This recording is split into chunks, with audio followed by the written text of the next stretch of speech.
मित्रों, हिमालय की गोद में बहती नदियों और देवभूमि की पवित्र वादियों के बीच चार धाम यात्रा शुरू हो चुकी है।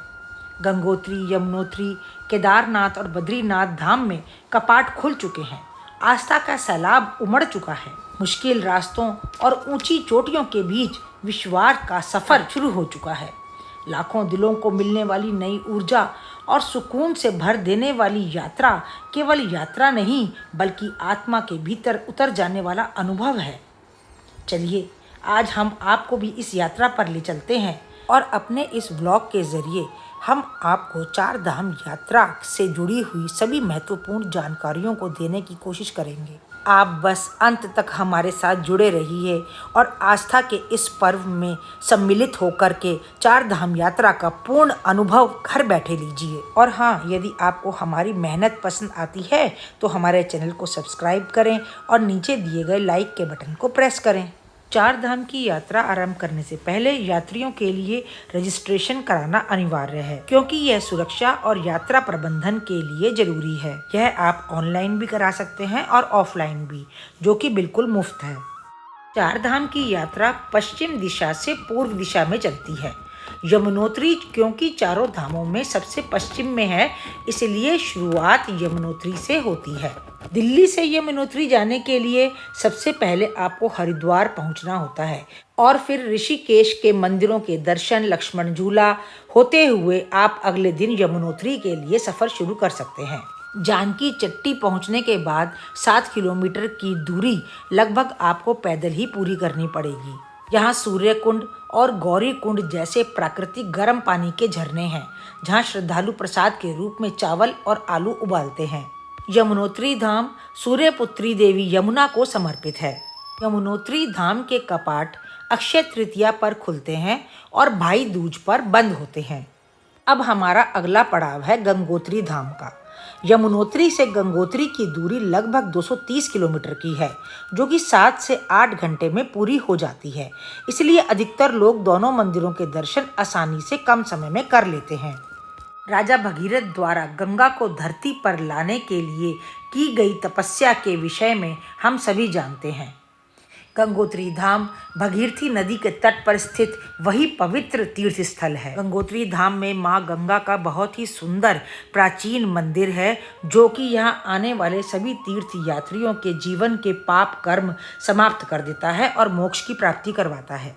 और अब चलते हैं अपने पवित्र तीसरे धाम की ओर, जो है केदारनाथ। केदारनाथ धाम उत्तराखंड के रुद्रप्रयाग जिले में हिमालय की गोद में स्थित भगवान शिव का सबसे पवित्र धाम और 12 ज्योतिर्लिंगों में से एक है। केदारनाथ धाम के आसपास की प्राकृतिक सुंदरता तो बस देखते ही बनती है। ऐसे लगता है कि जैसे सारे पर्वतों पर किसी ने सोना बिखेर रखा हो। केदारनाथ धाम की यात्रा में पहले आपको गौरी कुंड पहुंचना होता है। वहां से आपको 16 किलोमीटर का पैदल ट्रैक करना पड़ता है।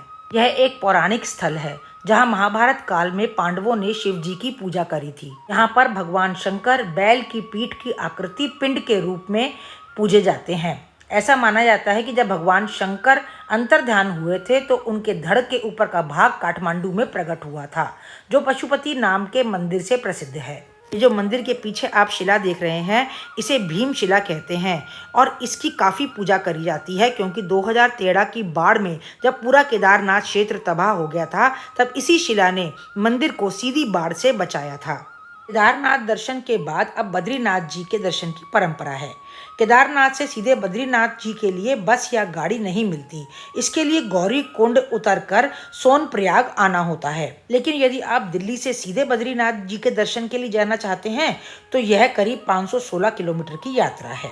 बद्रीनाथ धाम को धरती का वैकुंठ भी कहा जाता है। यह उत्तराखंड के चमोली जिले के अलकनंदा नदी के तट पर भगवान विष्णु का प्रमुख तीर्थ स्थल है।